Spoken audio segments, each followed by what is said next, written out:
on for young Catholics around the globe. We're just weeks away from World Youth Day in Lisbon, where hundreds of thousands will spend a week in Portugal with Pope Francis. Hi, I'm Jessica Easthope. The Diocese of Brooklyn is bringing one of the largest groups on that pilgrimage to Portugal, and the bags are already packed. But one of the young people needs a little extra room. That's because Bella Wagner is bringing hundreds of friendship bracelets. Currents News' Katie Vasquez has the story from Bergen Beach.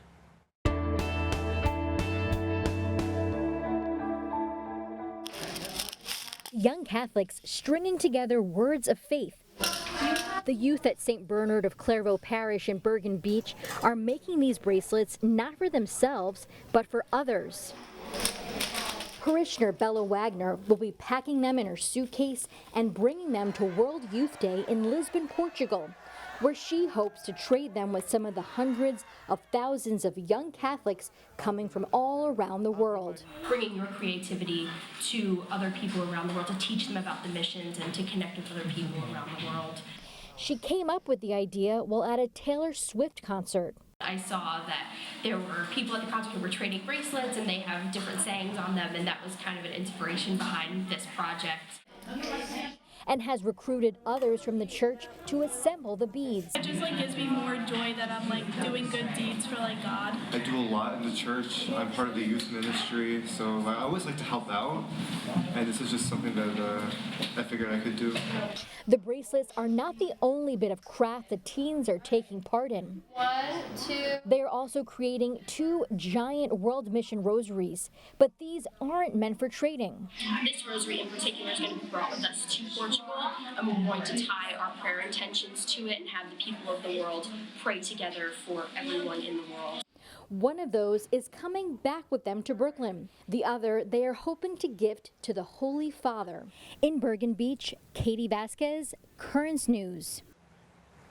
Bella will have to pack quite a few beads with her to Portugal, as the organizers of World Youth Day have announced more than 313,000 pilgrims have signed up to go.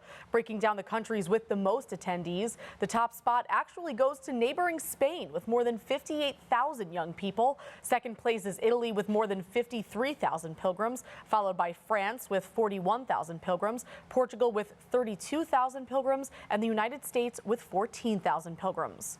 Organizers are preparing for that massive influx of young people, plus the 2,600 priests also registered to attend, by building new confessionals. 150 of them were built in 3 Portuguese prisons. The agreement between the organizers and the country's General for Prison Service, hoping the project will give the incarcerated professional skills and a way to reintegrate back into society. Confessionals are used for what's being called Reconciliation Park, an area that will allow young people to go to confession from 10 a.m. to 6, August 1st to the 4th. The sites of World Youth Day have become iconic in the Catholic Church, and the playlist for the Pilgrims' Prayers are tracks that have helped the kids connect with Christ, as well as underscore what has gone on in their lives. Kelsey Gussie shows us some of the past World Youth Day hymns. World Youth Day gathers hundreds of thousands of young Catholics from all over the world, and it is an event filled with music. Each has a phrase from the Bible that is included in the official hymn.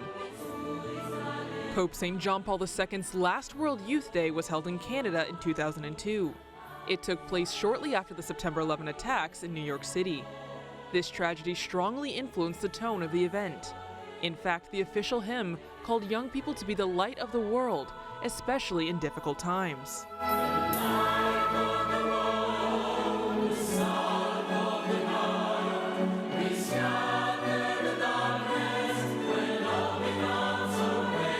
3 years later, in 2005, Pope Benedict XVI presided over his first World Youth Day in his native Germany.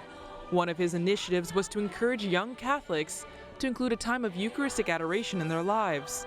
And the hymn for this occasion emphasized the Pope's challenge to focus on the Blessed Sacrament.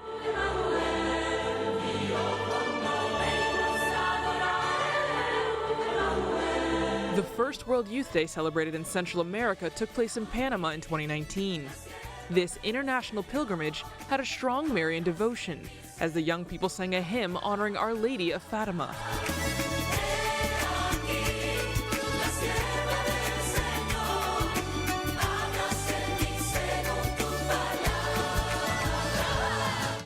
That was Kelsey Gussie reporting. The official song for World Youth Day in Lisbon is called "There's Haste in the Air." It reflects on Mary's immediate yes to visit her cousin Elizabeth and serves as a call to action for young Catholics today. Be sure to tune in later in the newscast where we'll play some of that song for you. And there's still time to register for World Youth Day. Just go to lisboa2023.org/en for the English version of the site. The register button will be in the upper right-hand corner. Now let's quickly take a look at some other important headlines happening around the world. U.S. bishops disapprove of the FDA's decision to allow birth control to be bought over the counter.